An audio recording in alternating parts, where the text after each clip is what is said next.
အားလုံးပဲမင်္ဂလာပါများကျွန်တော်ဒီနေ့မှာတော့ဒီ Dining with SME ထဲမှာကျွန်တော်ရဲ့ဟိုးအနောက်ကဆူရှီဆိုင်လေးဖွင့်ပွဲအတွက်ကျွန်တော်ကြိုတင်ပြင်ဆင်ထားပါတယ်ဒီမှာကျွန်တော်9နိုင်ခွဲဆိုင်ဖွင့်ပွဲလုပ်မယ်ဆိုပြီးတော့ကျွန်တော်ချိန်ထားပါတယ်နော်အခုတော့ဒီမှာလူ2ယောက်တော့ရောက်နေပါပြီကျန်တဲ့လူတွေကတော့မလာကြဘူးလားမသိပါဘူးအဲ့တော့ကျွန်တော်ခဏလောက်တော့ထပ်ဆောင်ပါမယ်တကယ်လို့မလာရင်တော့ကိုယ့်တောင်ပဲပါတီလုံးပါဗျာအဲ့တော့ကျွန်တော်တို့ဒီမှာစားတော့ပွဲစပြီပေါ့နော်ကျန်တဲ့လူတွေကတော့အိတ်တော့ကျွန်တော်3ယောက်ပြီးကျန်ပါတော့ကျွန်တော်ရဲ့ level ချမ်းတော့ Royal ပြီပါသူကတော့ကျွန်တော်တို့ဒီ server ရဲ့ owner ပေါ့ကျွန်တော်ညာဘက်ကတော့ Brian ကင်းပါသူနဲ့ကျွန်တော်တို့တွေအကုန်လုံးကျွန်တော်3ယောက်ပေါ့ကျွန်တော်3ယောက်ကဒီရက်ထဲမှာနော် comment တွေပါတူတူလောက်ဖြစ်ကြတယ်အခုလည်းကျွန်တော်တို့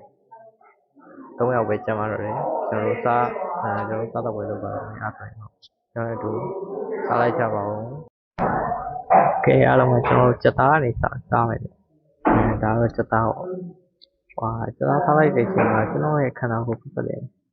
အကြောင်လေးထွက်နေဘာတော့သိထားမိတယ်ဟုတ်ပါတယ်အကြောင်လေးထွက်နေတော့ဒီလိုကြည့်တော့သိမတွေ့ရအောင်ဒီလိုမှကောင်းမှကြည့်အစလေးကဲအဲ့ဒါဆိုရင်ထပ်ပြီးတော့ယူစားမယ်ရောက်ပြောက်ကုန်တယောက်ကစားလာကျင်လာတူချက်ကယူလို့ကျန်တော့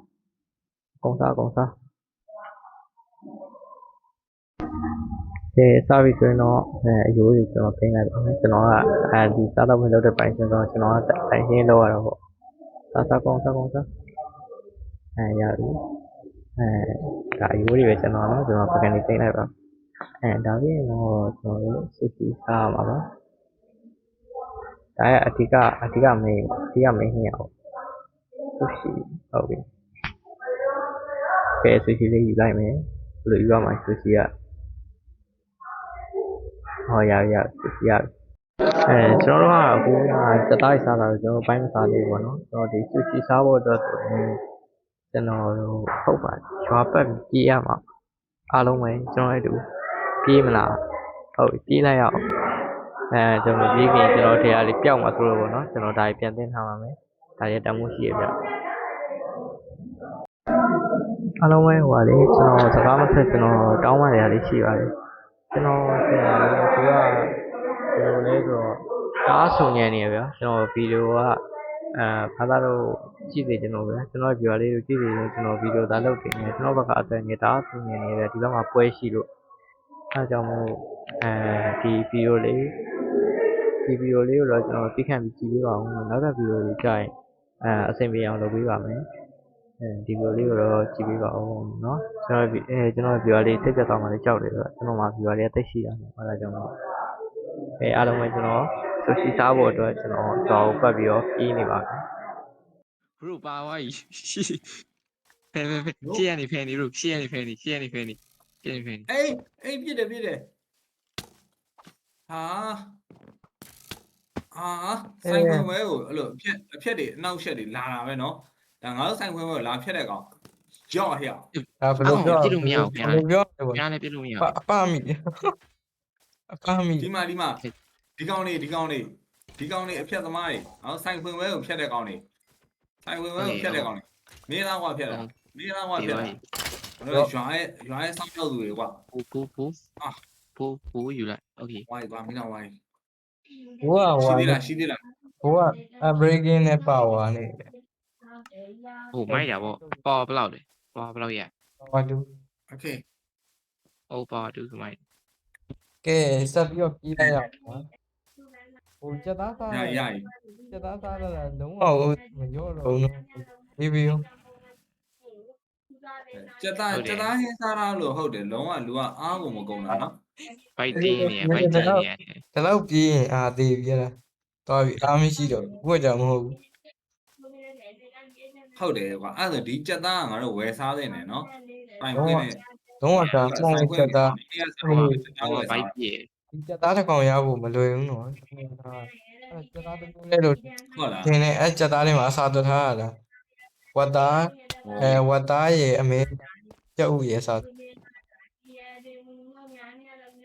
ဟုတ်လေကြက်ကောင်လုံးကกินတယ်ကြက်ကောင်လုံးကြော်กินတယ်ကိုဘာလို့ဝတ်သားထည့် စာသွတ်တာလို့အစာသွတ်တာလို့ ဝတ်သားအစားတော့ yeah ကြက်ကောင်လုံးကြော် yeah အဲ့လိုအဲ့လို ကြက်ကအမှန်တကယ်တော့ကြော်တာမဟုတ်ပေါင်းတာကြက်ပေါင်း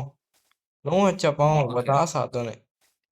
ရှယ်နော် ကြက် ရှယ် ပေါင်း ကျွေး လို့ တာ ငါတော့အားရှိပြီးလုံးဝအားမကုန်တာဟုတ်ကွာ ရ ကြက်ပေါင်းလို့လက်ဆက် ဟို တော့ ဟိုဘက်ရွာတွေပဲရောက်လာပြီကျွန်တော်အားမကုန်သေးပါဘူးလုံးဝတလုံးမှမလျော်သေးဘူးဒါကြက်သားရတော့ ကြက်သားကတော့တကယ်ဝယ်စားဖို့လိုနေပြီနော်ငါတို့ဟိုမိုင်းတူးသွားတာဘာညာအဲ့လိုမျိုးဟိုပင်မလုံးရတယ်အဲ့လိုဂူရဲအိမ်မှာပြင်းလွှမ်းဇော်မီကြားတွေကပြင်းလွှမ်းသွားလာတဲ့လူတွေအတွက်ဒီ Jack ရဲ့ဆိုင်ကကြက်ကောင်လုံးကျော်ကတော့ဝယ်စားဖို့တင်ပါတယ်ဗျာကျွန်တော် 100% recommend ပေးပါရဲ့ဗျာ ဒါ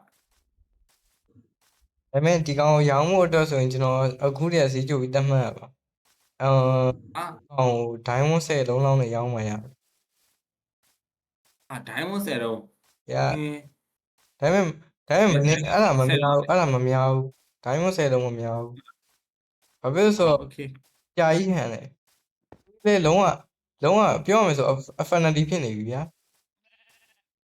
အဲ့ဟုတ်တယ်နော် စေလုံးနဲ့အကြာကြီးခင်တာ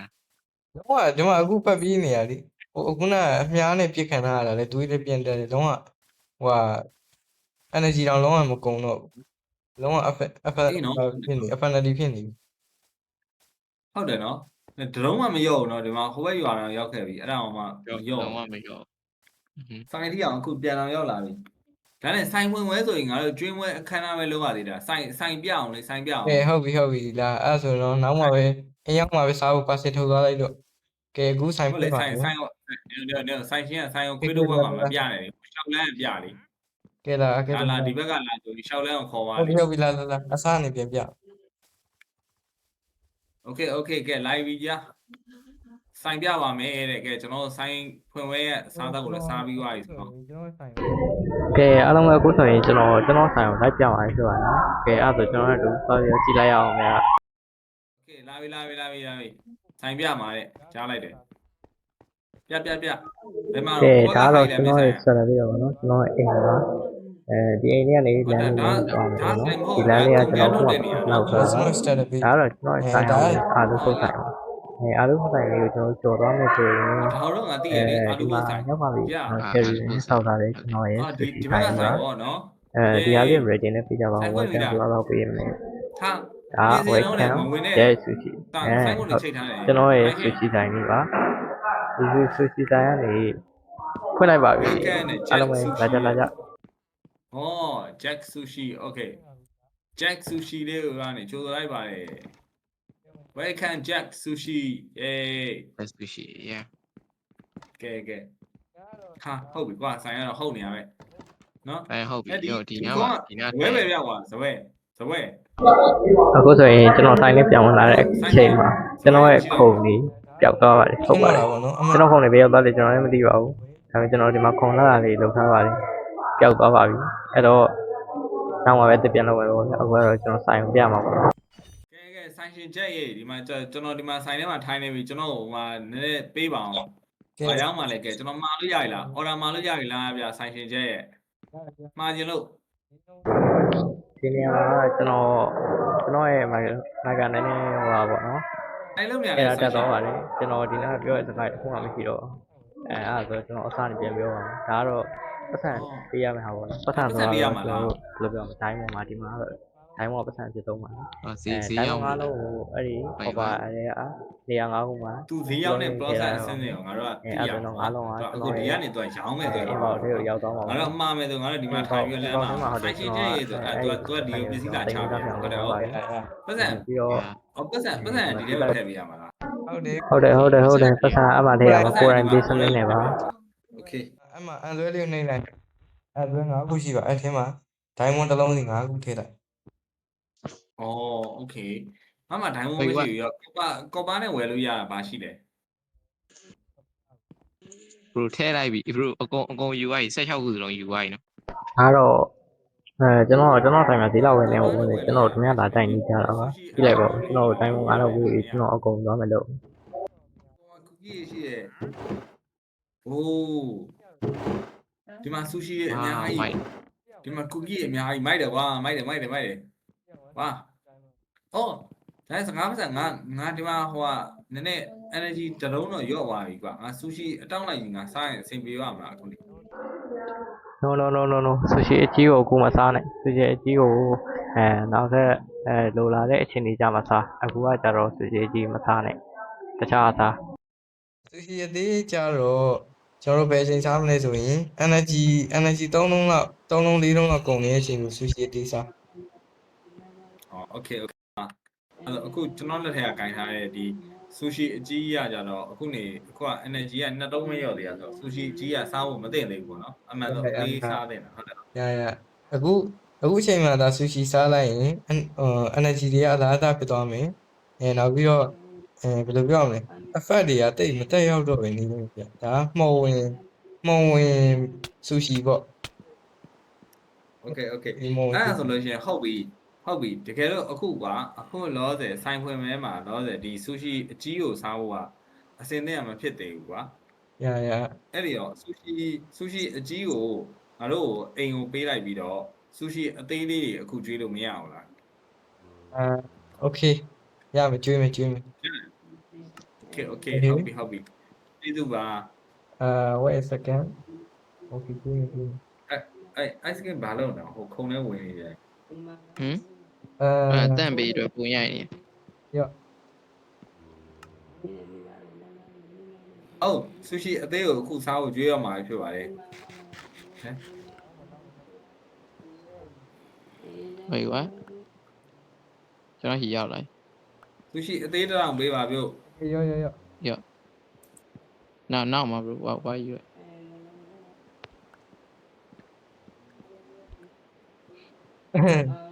ဒီမှာဒီပြုတ်နေကြ